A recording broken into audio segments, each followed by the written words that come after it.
Hey everyone, welcome to Pit Stops to Podium, the Rev Partners podcast, where we talk to execs who compete and won, taking their companies from high growth to high scale. My name is Brendan Tollison. I am the co-founder and CEO of Rev Partners, and I'm delighted to have with me today Cody Normand. Welcome, Cody. Hey, Brendan, how are you? I'm doing well. Well, hey, we are big fans of HubSpot, so it's fun to have representation from our most strategic partner.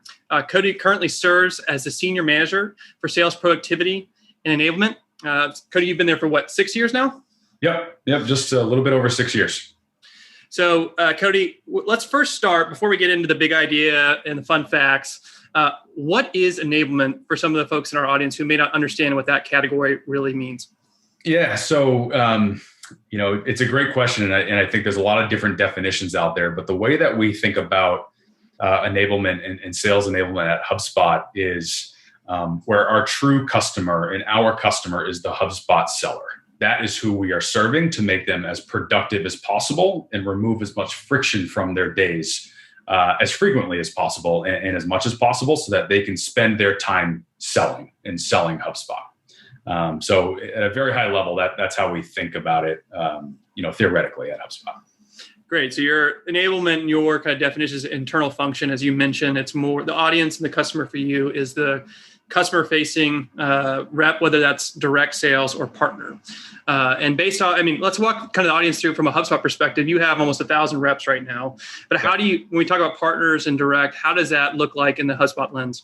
Yeah, so those are our two main segments where we have our direct sellers and then we have our partner channel and who are really working as strategic partners. We call them channel account managers who are working with partners like yourself to help them resell HubSpot and to help your businesses grow. To serve HubSpot customers and folks like that. So those are how at a high level we have our direct and partner. And then underneath that, we segment our teams out based on employee size. So small business, mid-market, and then our enterprise and corporate teams is how our sales teams are segmented. Just so there's more focus on selling HubSpot to a small business is a different sales process than selling HubSpot to, a 2,000 plus enterprise type company. Much different sales process, a lot of different needs at times. So we make sure that we're serving our prospects and customers to the best of our ability, but by segmenting our database out in that way. Yeah, that makes sense. You get the credibility, the use cases, and to your earlier point, it reduces that friction and makes it a better experience for everyone involved. Well, hey, let's take a pause on enablement. We'll dive deeper because as our audience can probably tell, that's where we're going for the big idea. But a tradition here at Pit Stops at Podium is to get to know our guest outside of work. So Cody, what are 3 fun facts about you that our audience should know? 3 fun facts. Typically, it's always one fun fact is tough to drum up. I'd say, one thing I'm super grateful for to have the experience. I was fortunate enough to play college baseball at Hofstra University in Long Island. Roll Pride. What position? I was a pitcher. Okay, nice. Yep. What was your pitch? Was it fastball or how many pitches do you typically have in college? Yeah, my arm was about to fall off by the time I was going to graduate. But I was a relief pitcher. By the end of my career, it was the changeup I really relied on. And I think the second thing, I don't know why they let me do this, but a couple of years ago when Nashville is now open again, but was fortunate enough to go to Nashville and they let me up on stage to play Chicken Fried. I still know his name's Nick Smith. He's still out there chasing the dream. I still follow him on Spotify, but I'll never forget that. I was able to play on a Nashville stage once. That's really awesome. Like you sang or playing an instrument?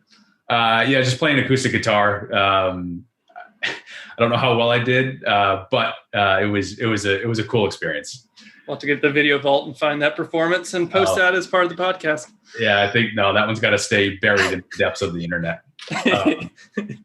I think the third one is I actually graduated with a broadcast journalism degree. Thought I wanted to be a sportscaster, be on ESPN, do that whole thing, and chase that dream for a couple of years, and just wasn't what it looks like on TV.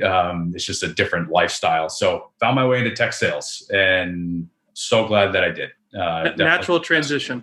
Yeah, definitely the best career decision and pivot that I've made to this point.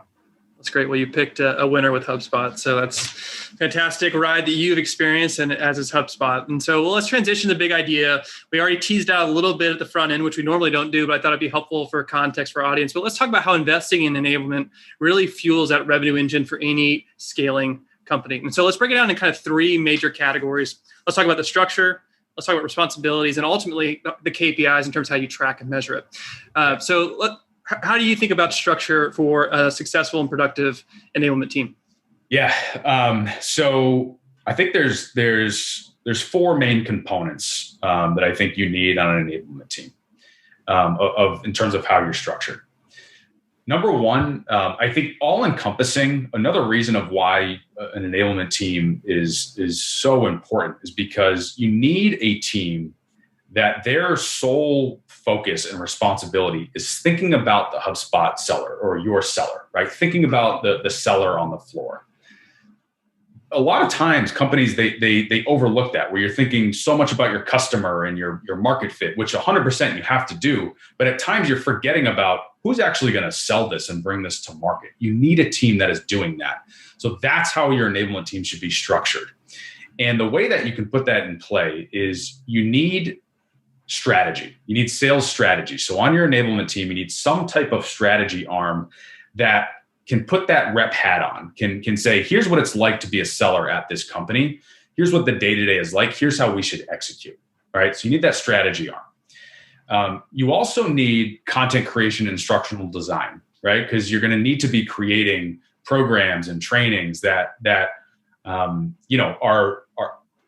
easy to take on as a seller, right? So you really need that instructional design lens to take your trainings to the next level. You also need leadership enablement.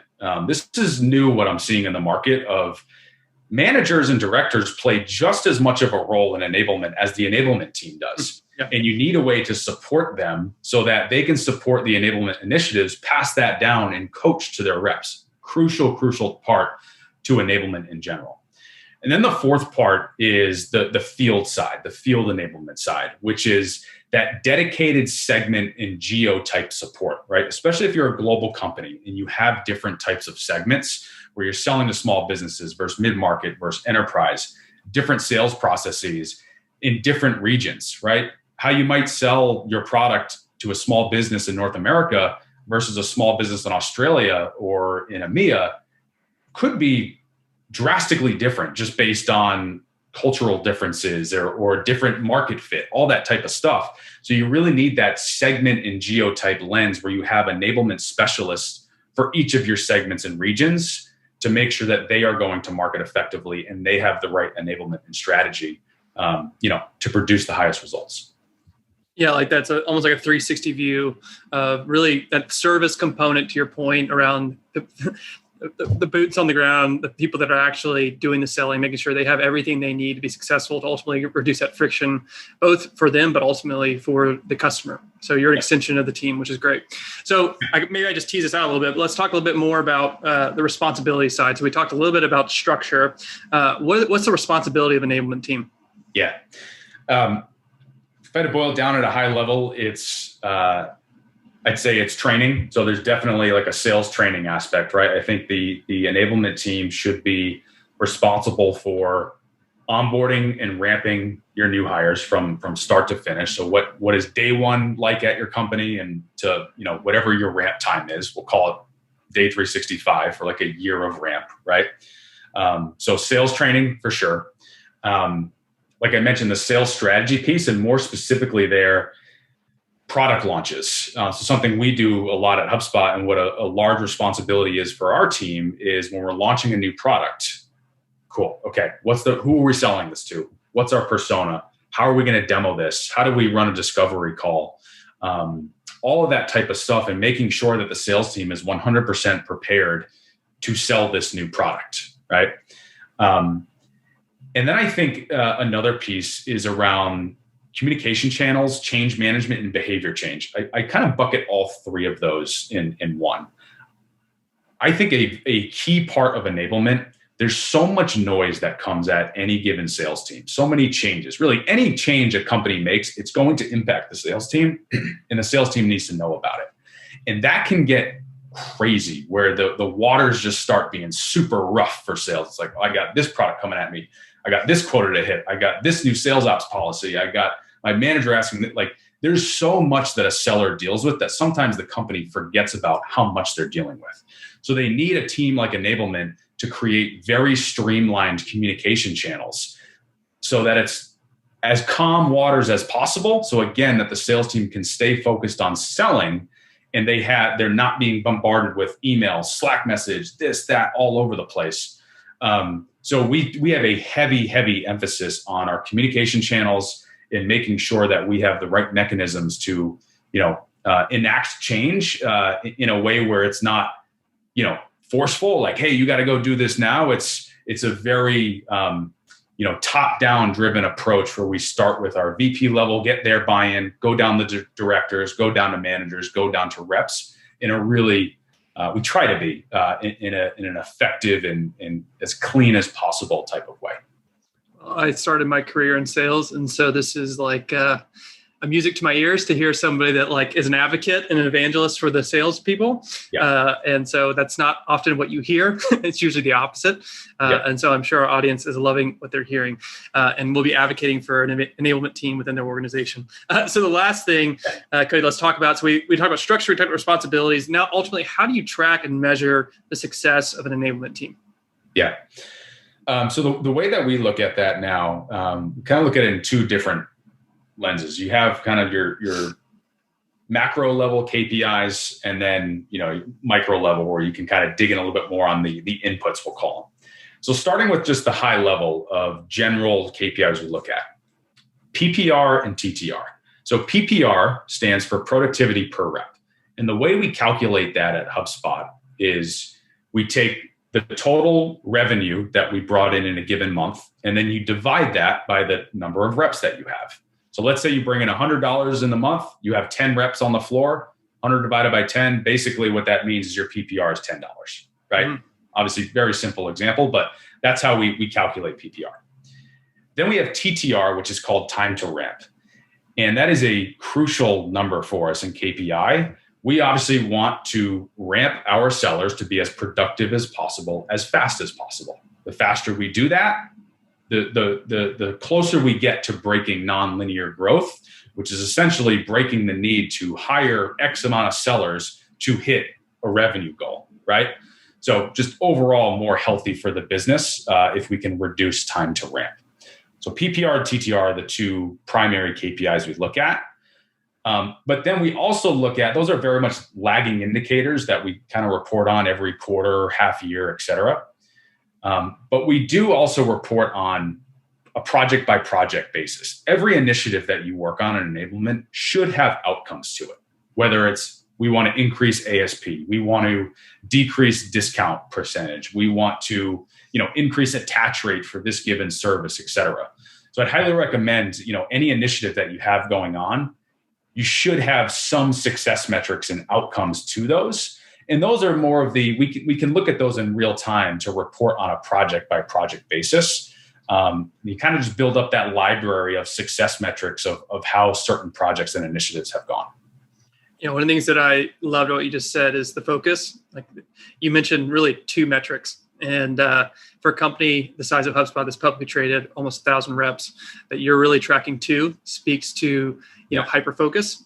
And that's, I think the temptation is always to over engineer and make sure you have like 5 to 7 rocks, but really it's, hey, if we do these two well, then we know we're being successful. And while it may be a lagging, it really kind of creates that focus and clarity in terms of what's successful, what's success and what's not.